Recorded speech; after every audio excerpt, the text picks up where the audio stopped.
Once upon a time, there were 3 puffin birds named Puff, Finn, and Lena, who lived on the Faroe Islands.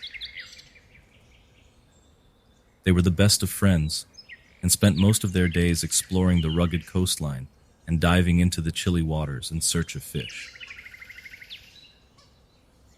One day, Puff discovered a beautiful seashell on the beach and decided to give it to Finn as a gift. Finn was thrilled and wanted to find a way to thank Puff for his kindness. So, he came up with the idea to catch some of the tastiest fish he could find and share them with his friends. Lena was so touched by their thoughtfulness that she decided to do something special for them too. She remembered a hidden spot on the island where the sweetest berries grew, and she brought some back to share with Puff and Finn.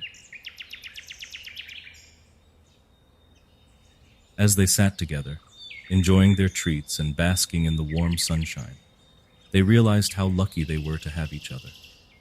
They knew that no matter what adventures lay ahead, they would always have their friendship to guide them.